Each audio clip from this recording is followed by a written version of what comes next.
lo digo, Jaime, por los tiempos de la cronología que estás leyendo, es la de la República, me parece, Sí. En teoría, deberíamos estar a tiempo de tener una audiencia de apelación aún. Solo faltaría que nos confirmen si la Fiscalía o la Procuraduría apelaron esa decisión. Claro, eso todavía no está en la cronología. Entonces, revisado todo este asunto vía el Poder Judicial, revisado el asunto, que incluso puede pasar por una denuncia constitucional. Ahora, eso hay que esperar que los propios congresistas inicien, ¿no? Y perdóname, y para eso yo supongo que el periodismo de investigación debe estar rastreando quiénes más de quienes votaron por esa ley tienen casos de ese tamaño. Es una cosa muy particular, Jaime. De hecho, lo recuerdas, cuando se aprobó la ley, lo primero que algunos observadores buscaron fue grandes conspiraciones sobre megaprocesos que se beneficiaran. Esa sospecha se despejó muy pronto, pero se despejó porque esta es una ley para casos menores. Es una ley que aplica para casos que tengan al menos 10 años de antigüedad, 10 años, y que tengan penas que oscilen hacia los 6 años. Este es de 8. No, 8 es la acusación. Claro. El delito de estafa es de 6 años. A la acusación se llega por 8 porque se le suman las penas, la pena por fraude, representación de personas jurídicas, pero la pena conminada en el código es 6 años. O sea, el caso está hecho en los 2 requisitos que tiene la ley que, digamos, fueron los que originalmente la hacían diminuta. Exacto. Está la medida. Claro. Entonces, lo siguiente, una vez que esté claro todo este asunto, es que se revise y los congresistas hagan una contrición válida y decir, oiga, el señor Soto podría ser removido, ¿no? En primer lugar, yo creo que no debería ser presidente, pero porque creo también que en cualquier momento debería salir una resolución de apelación que anule esta decisión y lo ponga a juicio. Vas a tener al presidente del Congreso sometido a un juicio penal en el Cusco con una acusación de 8 años que puede desembocar en una condena efectiva. Eso es lo que vas a tener. Claro. ¿Eso lo quiere el Congreso? No, pues. A lo que hemos llegado, a lo que hemos llegado. El otro caso es el de la congresista Digna Calle, que ya francamente a uno, después de revisar el caso de Soto, dice, bueno, es lo mismo, ¿no? O sea, lo mismo corregido, aumentado, porque ella tiene, ya lo sabemos ahora muy bien, una red de negocios inmobiliarios en el estado de Florida, en los Estados Unidos, que no son poca cosa. Tener una residencia en Palm Beach es cosa seria, ¿no? Tienes que mover una buena cantidad de plata. Pero ella va y viene, vota en remoto, y todos simplemente se reducen a que el reglamento está desactualizado. No, eso no es un problema, esto es un reglamento. ¿Seguro? No. La función principal, los congresistas tienen 2 cometidos, ¿verdad? Fiscalizar, 3 en realidad, fiscalizar, legislar y representar. Y tan importante es la representación, la configuración del puesto parlamentario, que hay una semana entera en la que su agenda consiste en visitar a sus electores. Si no me falla la memoria, la señora Digna Calle tiene los electores en Lima, no en Miami. Entonces, ¿cómo se está cumpliendo la función de representación en el remoto? ¿Cómo represento en remoto? Eso es interesante, ¿ah? Digamos, hay una larga nota a pie de página sobre lo que significa la representación en entornos tecnológicos determinados, pero en remoto no hay. No hay manera. La representación supone contacto físico con tus electores. Contacto físico, no intermediado. O sea, yo no he visto además, no sé, que haya un Zoom en el que ella se comunique con el 20% de la población de Lima para ver cuáles son sus problemas, ¿no? Entonces, ok, si no está representando a nadie, si su función parlamentaria consiste en votar por remoto, ¿por qué le estamos pagando? ¿Por qué tiene un puesto público? Que fue elegida por voto popular y no hay manera de sacarla. ¿Y por qué no hay manera de sacarla? Eso Si la, dicen los congresistas, pues. si la función de representación no se está cumpliendo, eso es un caso de incumplimiento de funciones parlamentarias. Y regresamos al mismo artículo. Por eso tienes razón en la comparación, porque sigue siendo otro caso de infracciones a la Constitución por no cumplimiento del perfil de actividades que supone ser congresistas. Aquí cabe otra denuncia constitucional. Sí, claro, igual. Digamos, a diferencia del caso del señor Soto, no hay un procedimiento judicial que pueda desenmascararlo, ¿no? Esto es un juicio político. Internamente parlamentario. Y es político. Pero parece que van a permitir que se quede, por favor. ¿De verdad vamos a permitir que haya una congresista que no representa a nadie, ni siquiera en papeles? Porque no está aquí, ¿no? No está aquí. Anuncian su llegada para fin de mes. También viene. No. Coming soon. No. Y encima No sé si lo deja mal o el señor Luna trató de distraernos o mentirnos, cualquier cosa no es de extrañar, pero su jefe político, José Luna, que también tiene una Podemos, fila José, la enorme mejor de organización. investigaciones, dijo, no, ya viene, ella va a venir, viene como vocera alterna. A ver, lo que hay que Quedó leer, en ridículo el señor Luna. lo que hace importante esta escena institucionalmente es el modo en que muestra, lo expresivo que es sobre la ninguna expectativa de representación que el propio Congreso tiene sobre sí mismo. Es decir, los parlamentarios no se indignan porque hay una congresista nombrada que no solo no está en su escaño, sino que no está haciendo el menor esfuerzo por representar a nadie, pues entonces saquemos conclusiones sobre lo que significa representar para este Congreso. Claro. Entonces, bien que lo digas porque aquí podría estar gestándose, y no es de extrañar otra vez, que los mismos congresistas estén desviándonos un poco la atención diciendo, no se preocupen, tranquilos, vamos a modificar el reglamento y después vemos, ¿no? Pero no es una cuestión de reglamento. Simplemente es que no están cumpliendo, o ella no está cumpliendo su función. Una de las tres funciones que de tiene un parlamentario. representar. Ya está. Para eso tienes de verdad que modificar el reglamento para establecer que los congresistas deben representarnos. Claro. No entiendo. Es que también estarían legislando sobre o sentando precedentes sobre las licencias, que parece ser otro trámite que muchos congresistas utilizan cuantas veces se les provoca. No tengo evidencia sobre cómo se manejan las licencias, pero está completamente claro que si las mesas directivas del Congreso permiten que estas licencias, las de la señora Calle, sean renovadas permanentemente, es porque la mesa directiva del Congreso no tiene la menor idea de lo que significa la representación. Pero ni la menor idea. Jaime, ¿cómo puede no importarles que un congresista de la República no esté en el lugar en el que está la población a la que representa? El país, por lo menos, en el que está la población a la que representa. No, claramente no le interesa. Ella está más interesada en sus negocios inmobiliarios. Con lo que nuevamente le estamos pagando a alguien para que use la función parlamentaria en atención a sus preferencias individuales. Claro. Donde tendría que tener licencia en sus negocios inmobiliarios. No al revés. Exactamente. El otro caso es el de la presidenta Dina Boluarte, que como lo explicaba yo en la presentación de una manera muy general, aunque apuntando algunas anclas de la polémica que ha surgido en torno al viaje, ella finalmente obtuvo el permiso de parte del Congreso, lo cual vendría a ser legal. El viaje lo es en cierta forma. ¿Dónde está para ti el problema que se está incubando ahí? Sí, es un caso, este me parece un caso muy interesante, por varias razones, ¿no? La primera es porque, a diferencia de lo que ocurre con el Congreso, el presidente no representa, sino que gobierna. Entonces sí hay que decir, solo para que quede como nota al pie de página, que la regla que prohíbe al presidente salir del territorio de la República es una regla establecida desde finales del 18, cuando la presidencia de la República se inventó y asentada en las constituciones del siglo XIX.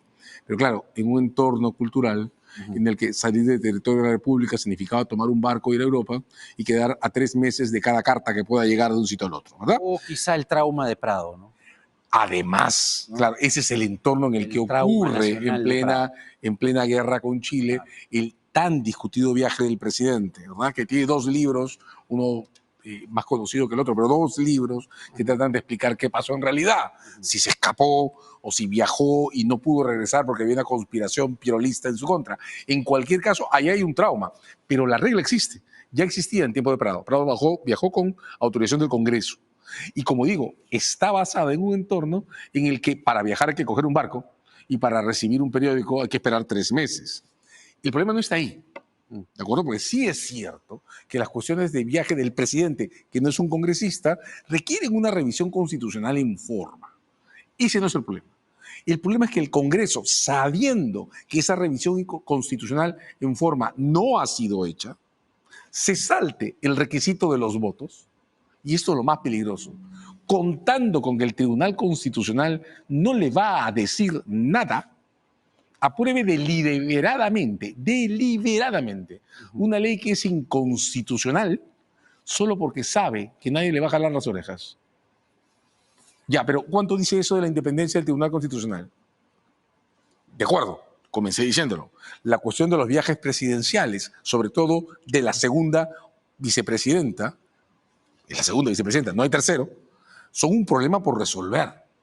Pero este Congreso siente que no es necesario resolverlo. ¿Y Que qué se basta puede él. estar incubando? Es lo Se que está yo incubando preguntaba. una atribución en el Parlamento para aprobar leyes inconstitucionales, contando con que el Tribunal Constitucional no va a hacer nada al respecto. Esto es lo que me parece gravísimo en términos de instituciones, porque más allá, repito, que el problema tenga curiosidades históricas, pues es una falta de congruencia con el texto de la Constitución que el Constitucional no debería tolerar. Y nadie ha demandado la inconstitucionalidad de esto, Jaime, nadie. Claro.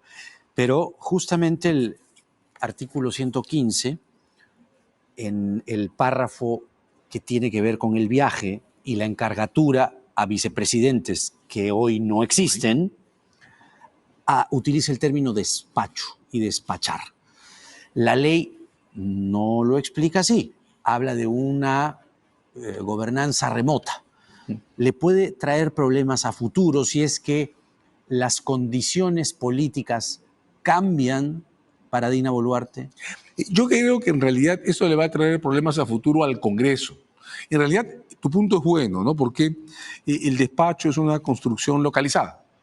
Es decir, se despacha en un lugar. Entonces, ¿qué está pasando Se en el Consejo despacha en de el Ministros? despacho. Valga la Correcto, en un redundancia. lugar. O sea, la construcción misma está localizada. Entonces, ¿cómo funciona esto con la virtualidad? Bueno, pues, pero es que, de nuevo, el paquete de la Constitución está anclado en un entorno tecnológico distinto al actual. Sin embargo, ahí está la Constitución. De modo que el problema real no es el de las adecuaciones tecnológicas. Eso lo discutiremos cuando alguien proponga modificar la Constitución. El problema real es el del desacato flagrante. Es decir, a mí me basta tener una mayoría que ni siquiera es absoluta en el Congreso. Si fuera absoluta, la Constitución estaría modificada ya. Eso se viene discutiendo durante todo el año, ¿no? Tengo una mayoría que ni siquiera es absoluta y puedo aprobar una ley que sé que contradice la Constitución porque cuento con que nadie se va a oponer a ella. ¿Eso no es unilateralización del sistema legal? ¿No es contar con que ya no tengo a nadie que me controle? El defensor del pueblo no ha dicho nada. La minoría en el Congreso no ha juntado firmas para demandar la constitucionalidad. El Tribunal Constitucional no ha recibido un caso sobre esto. ¿Y si lo recibe? Hablando del Tribunal Constitucional, antes que nos gane el tiempo, César, ha declarado fundada la demanda competencial que interpuso el Jurado Nacional de Elecciones contra el Congreso y ha anulado la aprobación de esta comisión investigadora del proceso de elecciones generales o la llamada comisión del fraude. Esa es una buena noticia. Es una buena Se noticia. hizo una el tribunal al menos. Sí, es una buena noticia como lo fue en su día que desaprobaran el procedimiento de protección a la patria. En ese momento todos queríamos que Castillo sea responsable por las cosas que estaba ya haciendo, pero forzar un caso por traición a la patria, apelando a un discurso de un militante de la izquierda boliviana sobre el mar de Bolivia que sale por Chile, no por el Perú, era demasiado y el Constitucional lo detuvo. Ahora también han detenido esto y tiene todo el sentido del mundo. Hay que notar, Jaime, que el Jurado Nacional de Elecciones es un tribunal. El valor principal que hay que defender en ese tribunal es la independencia. Y el presidente del tribunal electoral, que se llama Jurado Nacional de Elecciones, se ha visto obligado a pedirle protección al sistema interamericano de derechos humanos. O sea, las autoridades peruanas no lo pueden proteger. En ese nivel estamos. ¿Qué va a pasar entonces si no aprendemos a defender al Jurado Nacional de Elecciones? Jaime, el Jurado Nacional de Elecciones tiene un siglo. Nos ha tomado un siglo consolidarlo, un siglo entero. Se creó en la segunda mitad de los años 30. 1930. Correcto, 37 más o menos, pero digamos, en el entorno en que se había producido, 31, porque en el entorno en que se había producido el segundo magnicidio de la historia de la República, Sánchez Cerro, ha soportado en nuestro derecho todo el ciclo de militarización de gobiernos del siglo XX. Se ha restablecido a partir de la transición del 20. Es un órgano respetado internacionalmente y el presidente tiene que pedirle en serio protección al sistema interamericano de derechos humanos. No, pues.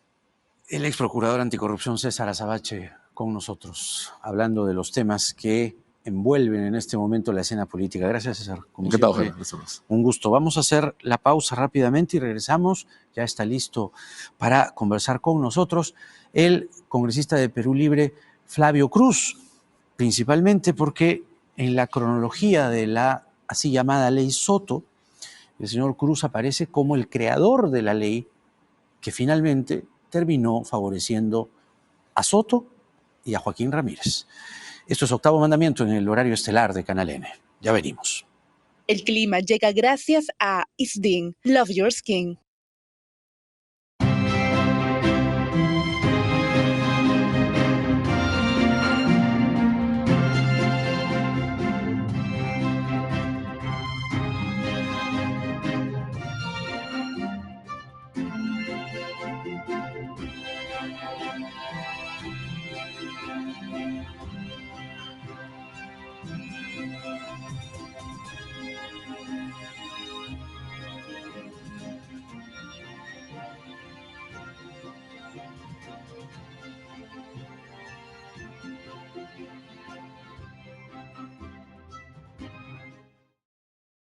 En matemática, cada nueva idea completa y enriquece la anterior.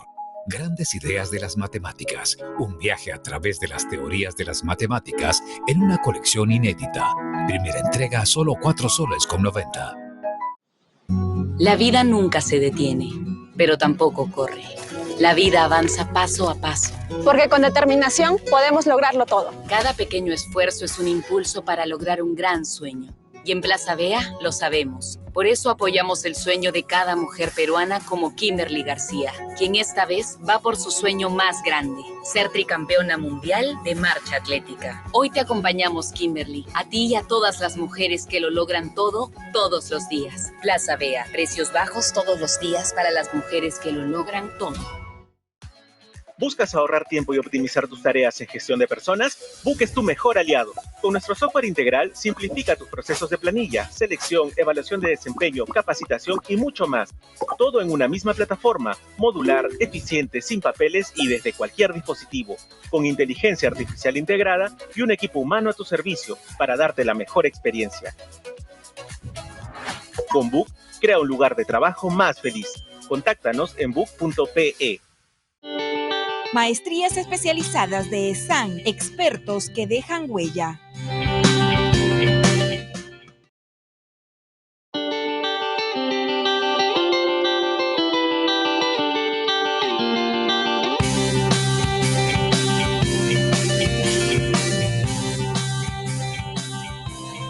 El congresista de Perú Libre, Flavio Cruz, con nosotros, fue vocero de la agrupación del Lápiz hasta que sucedieron los comicios que llevaron a Alejandro Soto a la presidencia del Parlamento y se gestó esta alianza parlamentaria que ha sido altamente cuestionada, incluso por el propio señor Cruz en su momento. ¿Cómo está? Buenas noches. Jaime, ¿cómo está? Buenas noches también al país. Le quería preguntar, porque la vida tiene a veces unas paradojas que son increíbles, ¿no? Inenarrables.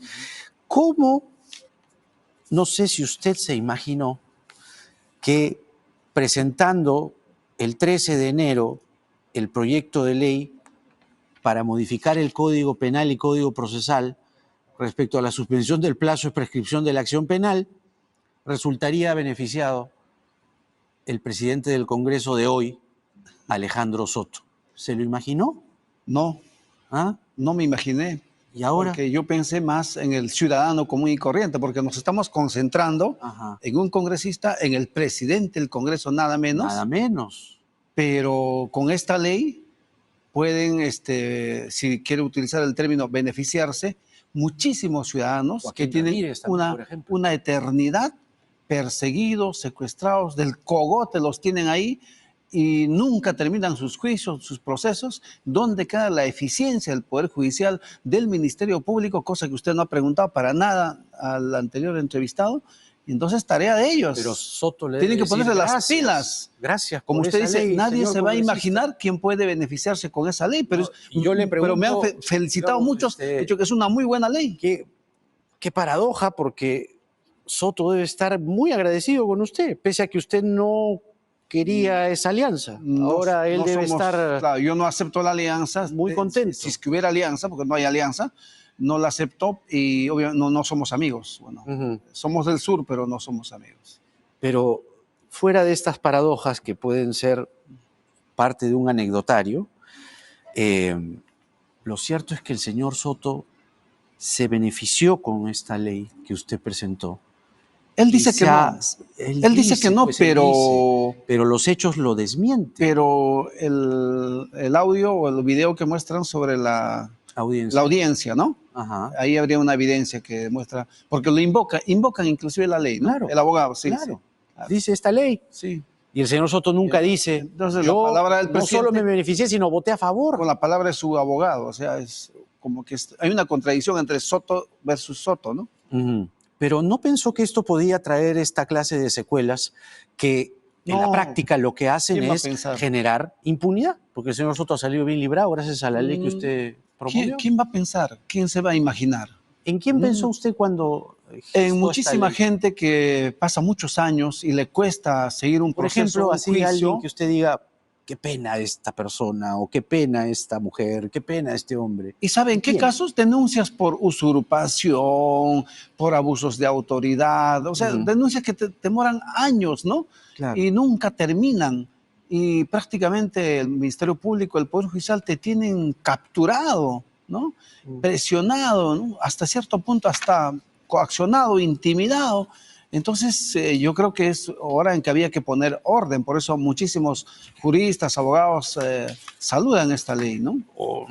No todos, ¿no? Pero no, ahora... sí, ahora estamos divididos. Y mucha gente podrá saber ahora, algunos que tienen años y no las resuelven y no pueden lograr una sentencia. Sea, mire, Jaime, sea la sentencia absolutoria que uno quisiera, o sea, no importa, condenatoria, ¿no? Y por fin le resuelven la vida y uno puede dormir tranquilo, ya cometí el delito, muy bien, voy a ir preso, voy a... Su aspiración ni siquiera puede eso ser puede tener. Justa, puede ser idílica, ¿no? Pero el problema es que ahora se ha armado este bolondrón. Sí, pues, sí. ¿Y cómo salimos de esta? Repito, ¿quién va a imaginar? No, pero digamos, ¿cómo ahora salimos de hay esta? otras instancias, ¿no?, que podrán valorar, más cabezas piensan mejor, y esperemos qué va a pasar, porque así es, el derecho es exquisito por eso, ¿no? Vamos a ver qué pasa en otras instancias, qué puede pasar en otros tribunales como el Tribunal Ético al cual se va a acoger el presidente, y bueno, y sabremos, tendremos respuestas en el tiempo más breve, estoy seguro. Claro, porque finalmente lo que hace esta ley, que usted la plantea con la mejor de las intenciones, es prescribir, ¿no? Pero uno dice, razonando, ¿no?, desde el sentido más básico del derecho, si se denuncia es por algo. No por algo lo denunciaron al señor Soto. O sea, usted habla de muchas personas, pero yo le hablo de un caso, que además es su presidente. Se benefició con esta ley. Él dice que no. ¿Qué va a decir? ¿Que sí?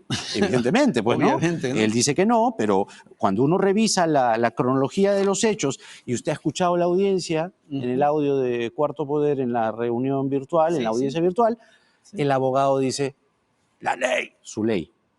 Y al Entonces, juez ¿qué hacemos? Porque, la ley, ¿no? como le digo, la ley que usted creó con un buen espíritu resulta que ha dejado libres a varios, libres de ese mal sueño que usted dice. Joaquín Ramírez y Alejandro Soto, no lo de sé, los que se detecta hasta ahora. No he visto evidencia de Joaquín Ramírez. También. No lo sé, si lo pueden mostrar sería bueno. Pero en el caso de Soto es evidente. Pero también debemos estar pensando de muchísimos ciudadanos, ¿no? Hombres y mujeres, ¿no?, y jóvenes que nunca se les acaba el proceso. Y entonces esta ley obviamente le favorece. Porque, es más, de un promedio de 10 denuncias, 8 terminan archivadas o hay absoluciones. Le recuerdo el caso. Así funciona nuestro sistema. Para que, a pedido suyo, Joaquín Ramírez fue condenado en primera instancia a 4 años de cárcel suspendida, ¿no?, por defraudar, esa era la denuncia, al Ministerio de Agricultura. Y lo que dicen connotados penalistas que usted dice que saludan, hay otros que no, porque lo que dice es que si no se modificaba la norma con su ley, el caso no habría sido archivado. ¿Se da cuenta? Sí, el sistema. Entonces van 2. Pone evidencia. Van 2. hay que seguir revisando. Y, hay que tomar una decisión. Y el Parlamento como tal, yo soy uno. ¿Quiere que sigan revisando? Ya, Probablemente van a saltar más. Hay un respaldo de bancada mediante el cual se trabaja orgánicamente en bancada y por eso se presentó este proyecto de ley, pero finalmente se discute en una comisión donde hay gente que sabe de derecho también y hay incluso ex magistrados, magistradas. Y luego en el Parlamento somos 130 y finalmente se toma esa decisión. Así fue, porque un congresista presenta un proyecto frente a una problemática y puede aspirar a que termine siendo ley. Como no, la mayor parte de nuestros proyectos siempre terminan archivados. Bueno, pero ¿cómo se siente usted que la ley que, digamos, ya le he mostrado que no necesariamente se tiene que pensar bien, ¿no? A veces hay que pensar mal para equilibrar las cosas y no favorecer a personas que tienen procesos por estafa en el caso del señor Soto y en el caso del señor Joaquín Ramírez, el proceso contra el Ministerio de Agricultura por defraudarlo? En todo caso, para evaluar el impacto de la ley, porque nos estamos, repito, concentrándonos mucho en el presidente del Congreso, voy a pedir un informe al Poder Judicial para que me dé cuenta en todo este tiempo cuántos casos se han resuelto de esa forma en aplicación de esta ley. Si ha tenido un impacto negativo, hay que presentar otro proyecto de ley para derogarla. ¿Por qué no le pide al Poder Judicial más bien que acelere un pronunciamiento para que desestime lo que ha resuelto con su ley, que el señor Soto salga bien librado? Porque lo que tendría que hacer el Poder Judicial es decirle... ahorita, en otra instancia. Pero le puede decir el Poder Judicial al señor Soto, oiga, usted ha usado esta ley y usted ha votado a favor de esta ley. Entonces un congresista no puede beneficiarse para sí de una ley. Entonces usted ha hecho mal, usted ha obrado mal. Y si la ley y el proceso debe continuar, porque son 8 años de cárcel. ¿Y si la ley fuera perjudicial? ¿Ah? ¿Y si la ley fuera perjudicial? En este caso ya se beneficia. Pero si fuera perjudicial, ¿para Soto? ¿se le aplicaría? ¿No se debería aplicar tampoco al congresista? ¿Para Soto? No, contrario al ejemplo que está poniendo. Ya, a ver, explíqueme. Si hubiera una ley que perjudicara o sancionara, ¿no? En este caso, libramos al congresista por haber votado. No le entiendo el razonamiento. Es que usted me está diciendo que en este caso él votó y resulta que con esa ley votó terminó a favor, pues. Claro. ¿Qué hubiera pasado en hipotético caso de que con una ley más bien uno se perjudica, no se beneficia? ¿Qué pasaría? No sé qué hacemos en ese caso, pero es que uno, porque es congresista, imaginario. Claro. Es un mundo imaginario, yo le hablo de la realidad. Porque es congresista. En la realidad estamos fregados. Además, las leyes están dirigidas, tienen carácter general, están dirigidas ¿No siente que se ha burlado a toda la congresista ciudadanía? Soto, presidente del Congreso, no siente que se ha burlado del país con esto? Él debería responder por todo eso, ¿no? ¿Responder nomás? Ante los medios, ante los tribunales que correspondan, bueno. Pero ya la política lo tiene. Ya se salvó. Partido, pero hay un tema importante que salió hace un momento. No sabemos si el procurador o el propio Ministerio Público han apelado. No sabemos. Entonces, por eso le decía. Mañana mismo a ver si nos ayudan desde usted, la misma entidad. Como ha creado esta ley, invocar... No, es que yo no soy el interesado. Porque invocar, no, pero es el presidente la ley del Estado que usted integra. No, sí, pero... O sea, además su partido va en alianza con... No. Con el señor. Usted sabe que tengo otra postura diferente, ¿no? No, yo sé, por eso digo su partido, su bancada. La bancada tiene una opción favorable a la ley, se votó a favor, ¿no? Sí. Ahora, en este escenario, nosotros no tenemos vela que alumbrar, ¿no? Es un tema entre el presidente y... Pero usted sabía que, más allá de los casos de Soto y de Ramírez, la prescripción se suele usar para evadir la responsabilidad penal, ¿no? ¿Y dónde quedaría la capacidad institucional y idónea y meritocrática y experticia de los fiscales, de los operadores de la justicia, del propio Poder Judicial? O sea, tenemos que estar sentenciados, es un decir, durante años y años que tras una denuncia nunca se resuelve en nuestro caso. Eso le iba a decir. Cuando gestan esta ley, ¿le hicieron consultas al Ministerio Público? Bueno, no recuerdo exactamente, pero en la Comisión de Justicia se hacen los requerimientos. El Ministerio Público dice que no. Y contestaron. No recuerdo exactamente. No fueron consultados. No quiero incurrir en error.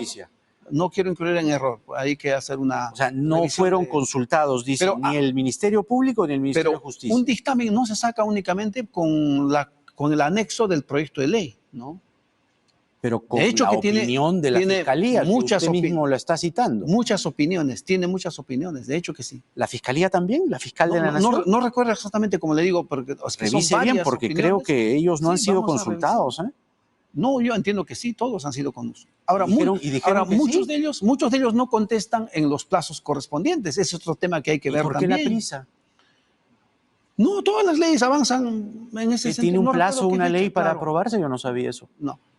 Sí, en el reglamento se establece que las comisiones deben dictaminar en un plazo máximo de 60 días. 60 días. 60 Pero esta días. ley se aprobó en 43. Para que conozcan todas las instituciones. 43. No, pero Tenían más desde la tiempo. fecha en que se presenta el proyecto, Ya. que es mucho más antes. Pero por eso, esto fue rapidito. No, yo tengo 117 proyectos de ley que la No, verdad digo, que esto puedo fue memorizar todas las fechas ni en los números. 43 días. No, pero usted está contando desde qué fecha. Desde la fecha en la que se incluye en la comisión, pues. No, pues, no creo. La presentación es mucho más antes. Normalmente hay un tiempo en que los proyectos duermen y luego lo reavivan porque uno tiene que impulsarlo, tiene que exigir y recién se mueven. Y hay un plazo que la presidencia de comisión tiene que cumplir también. Y repito, eso es bueno para el país. Muchísimos dictámenes se elaboran sin la opinión de entidades técnicas, vamos a decir, porque se demoran, porque no cumplen con los plazos. Y después dicen, no tiene la opinión de tal entidad, pero si no cumplieron en el plazo. O esta ley usted, de paso, la hizo para favorecer a Vladimir Cerrón. Porque qué curioso, mire, en febrero de 2022, el señor Cerrón se queja y dice que busca la prescripción de un juicio que podría aumentar una condena por corrupción. Y el señor Cerrón lo que dice es que es demasiado tiempo y uno pasa muchos años, ¿no? Más o menos lo mismo que usted me está diciendo. Y lo que solicita Cerrón por estas fechas es que la Suprema declare la prescripción del juicio que buscaba aumentar una condena en su contra por corrupción. Mire, si esto fue en febrero del 22 y esta ley usted la presenta como dictamen en enero del 23, me permito pensar que cuando se inspira usted en esta ley, uno de los beneficiados podría ser Vladimir Cerrón. Felizmente que en este caso no hay ninguna relación. Gracias a Dios. Coincidencia. Sí, no, gracias a Dios. No, usted me está dando un dato que vamos a revisarlo, pero no. Yo soy abogado. Dato certero. Soy abogado litigante. Yo antes de ser congresista tenía mi oficina de abogado en Puno. Ya. Entonces veo N casos, ¿no? En materia laboral, administrativa, penal, en lo que a uno le llega, pues, ¿no? Ya. Y no tengo una especialidad concreta, digamos, porque así es la situación, pero más me desempeño en esos campos que Pero acabo de ¿cómo no va a decir. saber usted esto si esto fue en febrero No, usted está del invocando 22? que porque... No, yo le cito los Vladimir hechos. Cerrón, no, pero le acabo de contestar. Gracias a Dios, él no fue mi inspiración. O sea, yo, por los casos que yo veo, y tengo varios proyectos de, O sea, ese Cerrón tipo. se queja de los años que le dura el proceso y pide formalmente a la Corte Suprema que reduzca el plazo y que se acoja a la prescripción, y un año después usted presenta este proyecto. Claro, a ver, ya un año, pues si uno se inspirara lo presentaría de inmediato. No necesariamente. No lo sé, pero le vuelvo a repetir, felizmente no fue ese caso mi inspiración, sino otros casos particulares que yo veo. Repito, nos estamos concentrando en políticos, evidente, mediáticos, pero Ya le he sacado 3 ¿y cómo casos. queda? Ya, 3 casos. Claro. Pero ¿cómo queda miles de casos en el Perú y ciudadanos, vecinos? En la justicia hay algo que se llama los casos que están ejemplificadores. perseguidos por la justicia. No, Está bien. hay casos que ya, ejemplifican ejemplificadores a la ciudadanía. y ayudan para eso los medios, está bien. Muchísima gente ahora que tiene procesos podrá enterarse que existe esta ley y pueden acogerse. ¿Ya? Entonces los abogados también, ¿no? Aunque ellos están más al tanto siempre, ¿ya? Pueden utilizar esta ley justamente para ver temas y hay que resolver muchísimos casos. Hace poco el propio Poder Judicial creo que se pronunció respecto a la ¿cómo se llama? Hay muchísima población penitenciaria, ¿no? Entonces hay que despoblarla. ¿Cómo? Tiene que haber salida, porque finalmente este ciudadano denunciado un delito que digamos, cuya pena es de 5 años, más el tiempo de prescripción, 2 años y medio, 7 años y medio, más esta de 1 año con esta, si la sumamos, casi una década en un proceso. ¿Cuánto cuesta un abogado? Así nomás no se mueve. ¿Y qué pasa de las familias pobres, sectores populares? Los casos no lo están ayudando por eso, con su ley. Porque ¿sabe quién otro también se puede beneficiar? Alejandro Toledo. Ah, no sabía. Sí. Por eso vamos a evaluar el impacto de la ley. Debió de evaluar antes. Ahora mire, estamos abriéndole la puerta a gente que se ha corrompido y ha corrompido al país. El expresidente Alejandro Toledo, el señor Cerrón y integrantes de la red de los cuellos blancos del puerto, como César y Nostroza, pueden beneficiarse con la ley que usted gestó. En todo caso, congresista, no estamos. En todo caso, yo soy un congresista que tiene la función de proponer leyes, correcto. ¿Y dónde están los 129 congresistas para poder rebatir esta ley? No, acá lo acompañaron varios, ¿no? No, me refiero a que Américo Gonza, José Balcázar, Alex Paredes, María del Carmen Alba, Valdemar Cerrón, Betsy Chávez, Flavio Cruz, ex juez, Campos Guerra García, Carmen Juárez, Marta Moyano, Wilson Soto. Hasta Gladys Echaí votó en contra. Y cuando pide una reconsideración, el señor Soto votó en contra, seguramente. Y cuando se aprueba, la audiencia era el 21 de julio, corriendo el abogado con la ley. Acá está. ¡Pum! Lo que es claro, no se puede decir, como ya lo han dicho mucha gente que conoce el derecho, ahí usted ha visto ex magistrados que también son ahora congresistas, la ley no es mala. Y yo no admito que digan que la ley es mala. Yo no sé cómo se habrá redactado la técnica legal que habrá utilizado, pero ahorita le está abriendo la puerta a varios. Estos efectos que para ciertos casos se puede, y curiosamente justo para el caso del presidente del Congreso, bueno, da mucho que hablar y pensar, ¿no? Ahí va uno.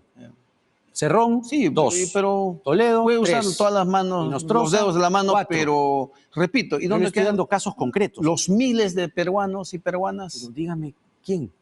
Es que ustedes no van a llegar a esos sitios. No, pero usted me lo puede decir ahorita. Ya, por eso voy a pedir una evaluación del Poder Judicial para ver el impacto.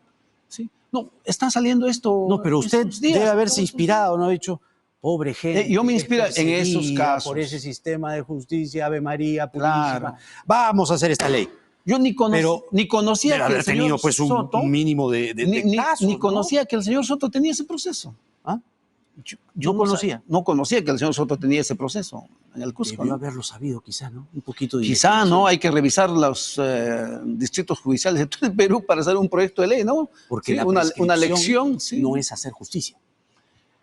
Claro, no, justicia la prescripción es verdad, no se demuestra que eso que haya sido la prescripción inocente. Te salvaste. Claro. Tiempo fuera, listo, pero por inacción del sistema de justicia. Sí, pues. Pero mire, ya le he mostrado yo los casos, el sistema de justicia, ejemplares, como le llama el sistema de justicia, que la ley que usted promovió ya está ayudando. Yo como abogado creo en el sistema de justicia peruano y que quede esto como una lección también aprendida para ver, uno, estar en alerta permanente, ¿correcto? Y segundo, hay que evaluar un poco la idoneidad, la capacidad, la agilidad del Ministerio Público, del Poder Judicial. Yo pensé que iba a decir de los congresistas. No, también de los congresistas.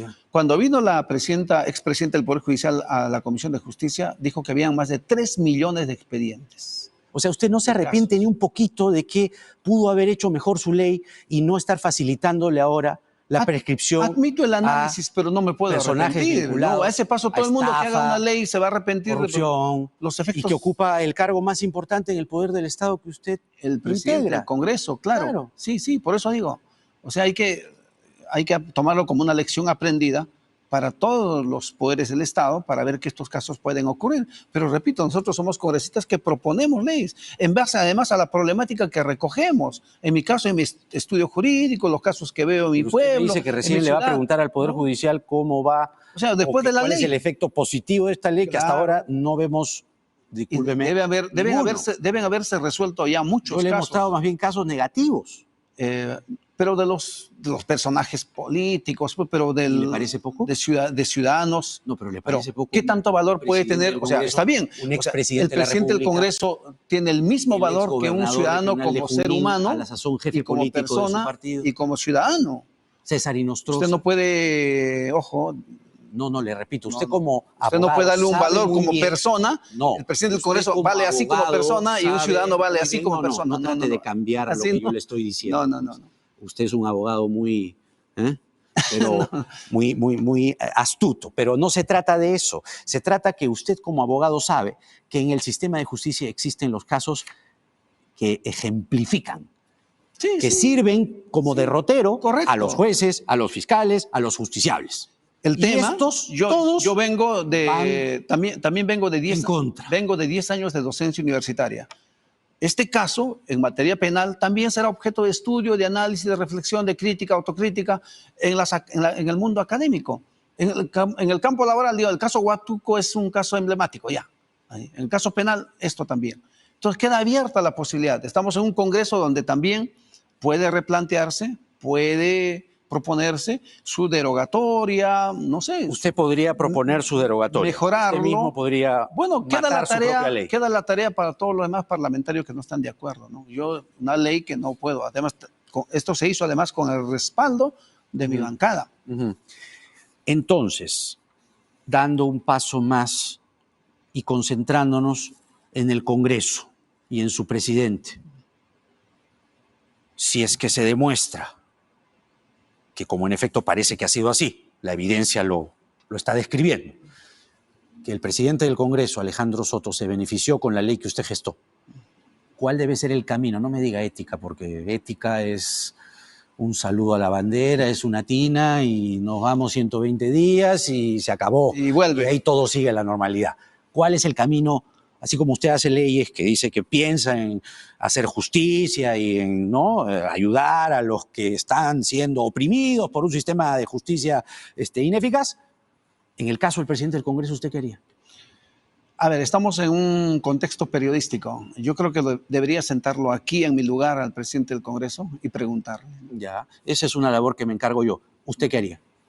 No, yo estoy sugiriendo, usted me ha pedido una No, usted me está sugerencia. diciendo, su solución es encárgate tú, o sea, a mí. No, pero estamos usted en como un contexto congresista, ¿qué se haría? Periodístico. Usted como congresista, Yo ¿qué haría? estoy sosteniendo con argumentos la ley propuesta, ¿no? Y es ley, y como cualquier persona, no vas a permitir que la ley te la vapuleen o que digan mañana, no sirve tu ley y mañana la deroguemos. Eso yo no lo podría permitir, ¿no? Ni con todos los casos que le hemos dado. Si ocurre a través de estos casos, alguien propone derogar esta ley y vamos a ir a la votación en el Parlamento y pierdo y votan 129 contra 1, pues yo seré uno. Bueno, pues ya ni modo, así uno tiene que aceptar. Eso no va a ocurrir. Pero puede haber una mayoría. Necesitamos 66 nada más para derogarla. Ajá. Con la cantidad de investigados que hay en el Congreso, los niños, por ejemplo. No lo sé, pero Bien es que difícil, nadie puede estar pensando en ellos. Por lo menos yo no estoy pensando en ellos para ver si la ley qué efecto puede tener. Me pasó esto con esta ley, tengo varias leyes, pero con ¿Usted no este me piensa pasa cuando eso. hace una ley en los efectos que pueda Sí, tener? sí, claro, pero por supuesto que Entonces, sí. Pero a veces tus cálculos no pueden llegar pues, a un extremo. ¿Cómo vamos a imaginar que el señor Soto tiene este caso y luego va a ser elegido presidente del Congreso? Pero así es la vida, pues. Así es la vida. Entonces, si ha pasado una cosa tan grave... Nadie sabe lo de nadie hasta una que... cosa tan grave, yo me encargo de invitar al señor Soto, esa es mi labor, pero como congresista usted, por ejemplo, podría proponer su derogatoria. Yo me someto, en todo caso, a lo que el Parlamento actúe. Y usted se inhibe. Ya está hecho el daño. Hasta ahora es un daño. No. Si tendría que obstruir, bloquear, no permitir que alguien presente un proyecto de ley, la cosa sería distinta. Yo me someto a las consecuencias en todo caso, ¿no? Porque estoy seguro y está en mi conciencia y sabe ahorita miles de personas que tienen estos procesos y nunca les dan una sentencia, ni siquiera condenatoria, saben que la ley es buena.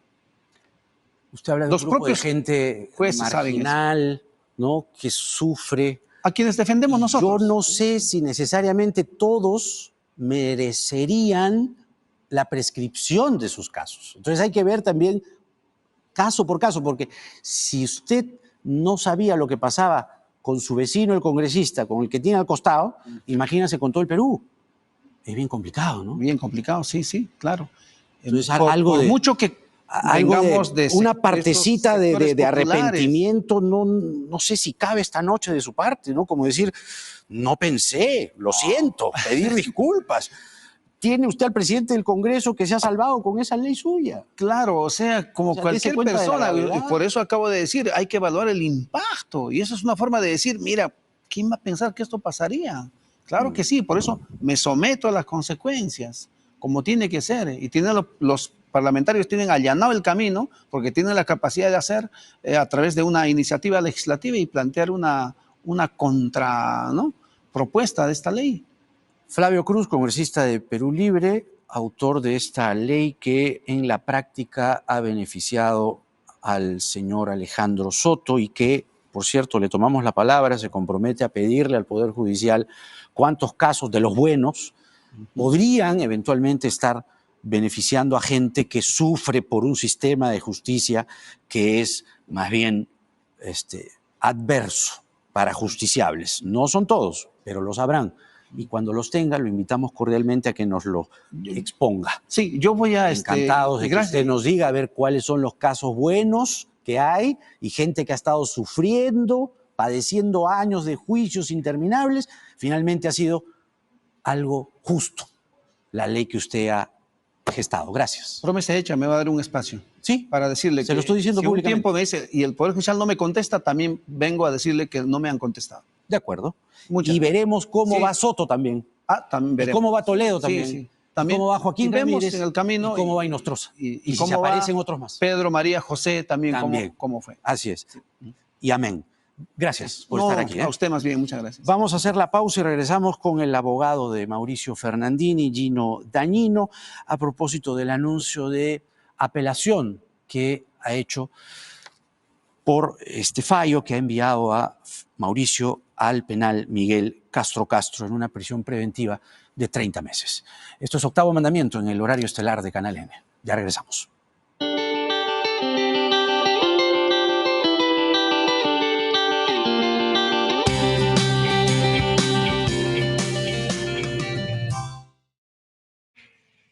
¿A qué distancia está Agustín de comprarse una mansión con su propia pista de karts? ¡A una tinca de distancia! Y es que con la tinca, Agustín puede disfrutar su pista de karts en tremenda mansión. El pozo millonario ya está en más de 8 millones de soles. Me tinca que te lo vas a ganar. Tinca, siempre hay un ganador. En matemática, cada nueva idea completa y enriquece la anterior. Grandes ideas de las matemáticas. Un viaje a través de las teorías de las matemáticas en una colección inédita. Primera entrega a solo 4 soles con 90. Nada como una escapada de fin de semana. ¿Y pensaste en dejar tu casa protegida con Verisur? Nuestros sistemas detectan y verifican cada señal de alarma en segundos. Y si es necesario, activamos Cero Visión. Además, con nuestra nueva cámara de seguridad con inteligencia artificial, podrás controlar tu hogar en todo momento. Contrata la alarma Cero Visión este mes y llévate de regalo nuestra cámara de seguridad. Llamando al 0800-17979 o en verisur.pe. Maestrías especializadas de ESAN, expertos que dejan huella.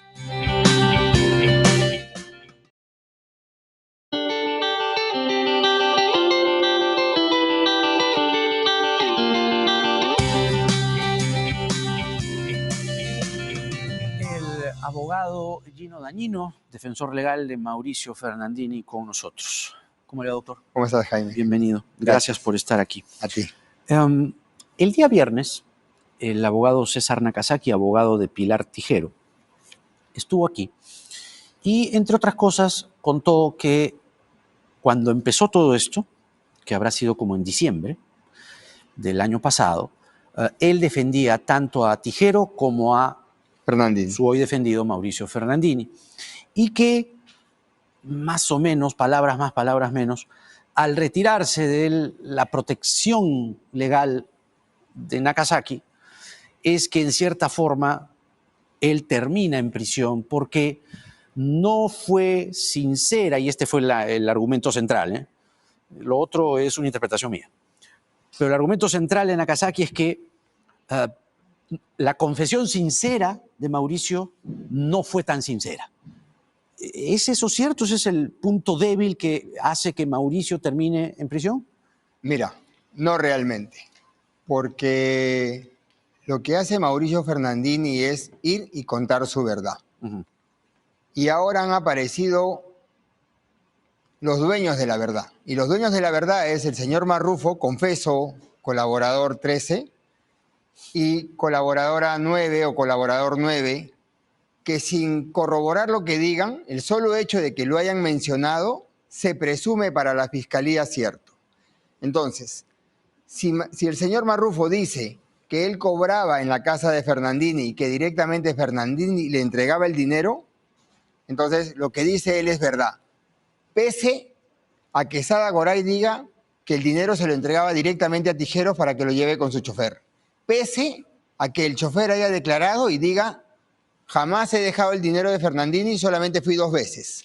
Una... ¿Los testimonios para usted no tienen validez? Es que no tienen corroboración. No existe nada que diga que lo que él está señalando es verdad. Y cuando citan a un testigo, el testigo dice, yo no he ido las 6 veces, he ido 2, para dejar 30.000 soles, que lo dijo Mauricio, y una vez un paquete. ¿Quién lo dijo? El chofer de Sada Goray. Pero Mauricio sí terminó beneficiándose con dineros fruto de esa 60.000 soles. Sí, 60.000 soles y lo ha reconocido. No, así sean lo que sea, pero sí, me refiero, sí, concretamente son 60.000 soles. Eso no está en discusión. Y lo que termina, según Nakazaki, y también lo que sostiene en parte la Fiscalía, es que lo que termina llevando a Mauricio a prisión es que no contó todo, que empezó a contar por partes y que en un momento siente al principio temor por contar todo porque, claro, iba a perder mucho, ¿no? Pero quizá no midió el impacto, pregunto, de sopesar lo que tenía en el presente y sopesar en el horizonte su propia libertad. Yo te digo, Jaime, que ahorita estamos en un punto muy mediático, pero cuando vayamos en el proceso, en el mismo proceso te vas a dar cuenta quién dice la verdad y quién miente. Es muy fácil ahorita querer acogerte a un beneficio de colaboración y decir todo lo que la Fiscalía quiere escuchar. Pero cuando lo quieran corroborar, cuando lo tengan que probar, te vas a dar cuenta quién miente realmente y quién inventa cosas para beneficiarse. ¿Por qué dice usted la Fiscalía o lo que la Fiscalía quiere escuchar? Porque estos colaboradores van, por ejemplo, te voy a poner un ejemplo muy concreto. Cuando a Mauricio le ordenan la detención preliminar, la Fiscalía le pide al juez Justiniano detención preliminar porque en el programa de Milagros Leiva se dijo que había un bono. Y dice, a Mauricio le han dado un bono de 80.000 y a Tijero le han dado un bono de 350.000 soles. Y para la Fiscalía, ese programa de televisión es la luz y pide la detención preliminar. 5 días después de la detención, sientan al colaborador 9 y le dice, declara el 12 de julio y dice, sí, había un bono de 80.000 para Mauricio y un bono de 150.000 para Mauricio. Recién, 5 días después de la detención, un colaborador lo dice. No se corrobora, pero se traslada el expediente y ese es el sustento. No, que el informe de la UIF, 13 de julio, 6 días después de la detención. ¿Cuál fue la fuente para una detención preliminar? Programa de Milagros Leiva. Hay que tener cuidado de lo que sale en un programa porque presos se van todos. ¿No hubo corroboración? Ninguna. Ni siquiera la citaron a Milagros Leiva para que declare. Solamente no, en todo caso, lo que se expone en un programa que pueda ser cotejado mínimamente con la realidad. Está con amarillo, para que lo veas. Permíteme leértelo. A ver, mejor. Dice, momentos relevantes para el caso. En el minuto 2.21, Milagros Leiva. Tanto Fernandini como Tijeros cobraron un bono de éxito. Fernandini cobró $80.000 y Tijero un poco más de 350.000. Respecto a lo cual, esta información, fuente abierta, para este despacho considera que el bono de éxito tiene connotación penal y que se debe investigar. Y con ello solicitan al juez Raúl Justiniano la detención de Mauricio Fernandini. ¿Eso es lógico? Y no, de acuerdo a lo que dice el Código Procesal Penal, tuvo que ver, ¿no? El dichoso peligro de fuga, porque nuevamente, eso lo hemos conversado Sí. hace algunas semanas, que esté gestionando una visa, que esté gestionando la posibilidad de irse del país, eso no fue también criterio para que se le dé la prisión preventiva. Mira, Jaime, vamos a hablar de la resolución del juez. Y para mí la resolución del juez es ilegal. Y es ilegal porque luego de 12 horas de estar leyendo la solicitud del fiscal y las pruebas del fiscal, no hizo ni media hora para leer los descargos de la defensa o alguna prueba de la defensa. Es decir, solamente lo que diga la fiscalía es lo que el juez ha considerado. Pero estos abusos ya son constantes. Pero si tú me preguntas en concreto, peligro de fuga por haberse presentado en la visa, para el juez no es peligro de fuga. Considera que el haberse presentado a la visa no ha sido peligro de fuga. Considera que haber cobrado los 60.000 soles es un derecho que tiene él y no es delito. Y considera que haberle dado un poder a su conviviente tampoco es ilegal. Pero ¿qué sí considera el juez Raúl Justiniano para dar detención? Dice, le doy detención y es proporcional la medida porque es una persona pública. Ese es el fundamento para darle prisión preventiva a Mauricio Fernandini. ¿Tiene que ver que sea una persona pública? Yo ahí diría, cuídense todos los que trabajen en televisión, porque ese es el único fundamento de proporcionalidad. Para Mauricio Fernandini dice, mandó el primer WhatsApp al ministro y es una persona pública. Pero es contradictorio, porque cuando quiso ver peligro de fuga dijo, señor Fernandini no sale del país desde el 2019 y además que como es persona pública, si intentara salir, todos podrían darse cuenta. Exactamente, el juez lo que dice en sus alegatos es que la intervención del investigado, Fernandini, está en el hecho del primer contacto para que se mueva todo el aparato, por decirlo así, en el hecho de haber participado en la entrega del dinero directamente, de haber recibido dinero directamente, de haber participado de las reuniones para efectos de que se concreten los actos delictivos. Lo que acabas de leer es en los elementos de convicción en el elemento 1. Ese fundamento lo usa ahí. Pero en el elemento 4, donde es proporcionalidad de la medida, es decir, es proporcional lo que pide el fiscal, ahí él sustenta nuevamente que Mauricio fue el primer contacto y además que como es persona pública, sí corresponde la detención preliminar. Pero también habla de que Mauricio no genera convicción, según el juez, ¿no? Que uno de sus departamentos habría sido usado para las entregas de dinero que se vienen investigando. El uso de la residencia para otro tipo de actividades distintas a la residencia ya no es arraigo de calidad. Es como una persona que vende droga en su casa. Eso es otro abuso del juez Raúl Justiniano, porque ni la fiscalía lo dijo. La fiscalía señala que Mauricio Fernandini vive en Pardo y Aliaga. Con su conviviente hay pruebas, hay declaración jurada, el allanamiento se realiza en Pardo y Aliaga. El día de su detención va a Pardo y Aliaga. Inmueble. Pero como tiene un inmueble en Conde de la Monclova y en ese inmueble se dieron las reuniones, entonces su arraigo domiciliario no es válido porque tiene una propiedad donde se dieron reuniones. Pero si él domicilia en Pardo y Aliaga, lo allanan en Pardo y Aliaga y en Pardo y Aliaga no hubo nada, ¿por qué se cuestiona su arraigo domiciliario? No tiene, dice, tampoco arraigo laboral y que existe riesgo, estoy leyendo los alegatos del juez, de que obstaculice la investigación en la medida de destruir, modificar, ocultar, suprimir o falsificar documentos de prueba respecto a los bienes con los que cuenta o contaba, tratando de interpretar. Es como si, claro, dicen, vamos con el arresto domiciliario para Mauricio Fernandini, ¿no? Dentro de la casa existirían pruebas que él allí mismo las destruye. ¿Puede ser un argumento razonable? No. ¿Por qué? Porque el fiscal lo que dice respecto a ese tema de obstrucción Esto de la es lo que dice el juez, ¿ah? ¿No? no está en ese punto de obstrucción de la justicia. No, porque lo que dice el juez para ese punto, y no señala, por ejemplo, que Mauricio siempre se ha presentado a todas las citaciones y siempre ha concurrido, lo que dice es que se encontraron unas actas de un colaborador eficaz, pero como es un tema que se va a discutir en una tutela de derecho, no lo va a validar en esta etapa. Eso es lo que dijo con respecto a obstrucción de la justicia.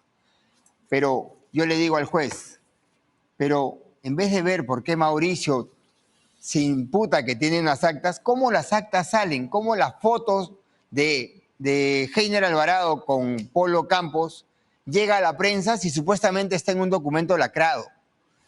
¿Cómo se filtra la información de la fiscalía si no es la misma fiscalía? Y el fiscal 2 veces quiso oponerse, pero realmente ya se está volviendo un circo estas investigaciones, porque todo va a la prensa y la fiscalía todo busca mediático. Inicialmente tal vez era para que caiga Castillo, y me parecería coherente y lógico. Pero este juez Justiniano, ¿a quién está investigando? ¿A Castillo? ¿Quiere que caiga Castillo? Porque cuando se pidieron las cámaras de Palacio, el doctor Justiniano no lo permite.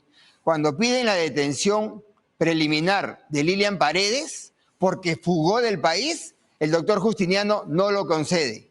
Pero Quizá para Mauricio quiso curarse Fernandini, en salud. sí. Quizás se quiso curar en salud.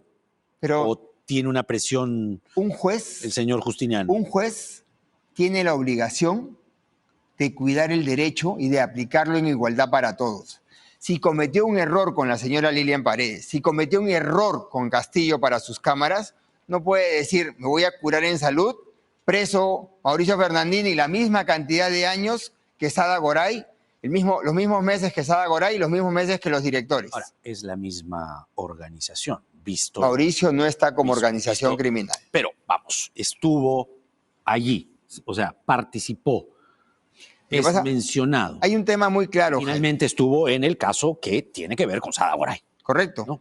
Correcto. Que es parte de la red de Castillo. Está. Igual está Lilian Paredes, están todos en ese caso de corrupción y de organización criminal. ¿Y dónde está Lilian? ¿Por qué no le dieron? ¿Estratagema va a usar usted entonces para sacar, liberar o modificar la resolución de Justiniano y que Mauricio, entiendo, pueda la resolución pasar por un arresto de Raúl Justiniano es nula porque solamente valoró lo dicho por el fiscal, ¿ok? De por sí es nula y la sala debe declararlo así para volver a calificarla con las pruebas de ambas partes. Pero básicamente, si tiene arraigo domiciliario, no porque en una de sus propiedades se dieron reuniones, tiene arraigo domiciliario, Pardo y Aliaga. De repente no considera válido el trabajo, pero no obstruye a la justicia, siempre colabora, su comportamiento es probo, no tiene antecedentes, siempre se presenta a declarar y cada vez que lo citan está. Tiene familia, porque si para él no considera su convivencia de 8 años, que sería retrógrada ya, porque hay que aceptar a estos grupos y a estas personas, tiene dependientes, no tiene peligro de fuga. Es decir, cumple con todos menos con el arraigo laboral. ¿Por qué tendría que ir preso? El abogado de Mauricio Fernandini, Gino Dañino, con nosotros. Gracias, a ti, doctor Jaime, Dañino, por estar aquí. Y así terminamos esta edición del programa. Esto fue Octavo Mandamiento en el horario estelar de Canal N, que prosigue de inmediato con Mundos Paralelos. Buenas noches.